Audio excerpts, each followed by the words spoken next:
₹200 9 mini products കിട്ടി, including 2 foundation. First ഉള്ളത് ഈ ജസ്റ്റ് ഹെർബ്സിൻ്റെ 2 ലിപ് സ്ക്രബാണ്. കാണുന്ന പോലെയല്ല, നമ്മുടെ ഒരു കോയിൻ്റെ അത്രേ ഉള്ളൂ, അത്ര ചെറുതാണ്. ഫസ്റ്റ് ഈ മിൻറ്റിൻ്റെയും സെക്കൻഡ് വൺ ഒരു പീച്ചിൻ്റെയാണ് കിട്ടിയത്. എനിക്ക് മിൻറ്റിൻ്റെ കൂടുതൽ ഇഷ്ടമായി, കാരണം പീച്ച് രീതി കാണുന്ന പോലെ തന്നെ കുറച്ച് ഹാർഡും ഹെവി ആയിട്ടാണ് ഇരുന്നത്. സെക്കൻഡ് വൺ ഈ ഡോട്ട് ആൻഡ് കിയുടെ നയസനമൈഡ് മോയ്സ്ചറൈസറാണ് കിട്ടിയത്. ഇത് ചെറുതാണ്, പക്ഷേ നേരത്തെ ആ ലിപ് സ്ക്രബിനേക്കാൾ വലുതാണ്, ജെൽ മോയ്സ്ചറൈസറാണ്. തേർഡ് വൺ ഈ അക്വാലോജിക്കയുടെ SPF 50+ സൺസ്ക്രീനാണ്. കാണുന്ന പോലെയല്ല, അതിൽ തീരെ ഇല്ല, മൊത്തം എയറാണ്. നെക്സ്റ്റ് വൺ നമുക്ക് കിട്ടിയത് വിറ്റമിൻ സിയുടെ ഒരു ഫേസ് വാഷും പിന്നെ ലവ് ബ്യൂട്ടി ആൻഡ് പ്ലാനറ്റ് എന്ന് പറഞ്ഞൊരു കമ്പനിയുടെ ഒരു ഷാമ്പൂ കിട്ടിയ, രണ്ടും യൂസ് ചെയ്ത് നോക്കിയിട്ടില്ല. പിന്നെ കിട്ടിയത് ഈ ഒരു സ്ട്രോ ക്രീം പോലെയുള്ളൊരു ഫൗണ്ടേഷനാണ്. ഇത് എനിക്ക് മോർ ദാൻ എ ഫൗണ്ടേഷൻ, ഒരു സ്ട്രോ ക്രീം പോലെയാണ് ഫീൽ ചെയ്തത്.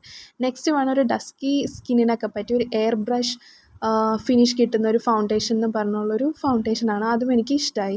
പിന്നെ കിട്ടിയത് ഒരു സെറ്റഫിലിൻ്റെ ക്ലെൻസറാണ്. ഇതും നല്ല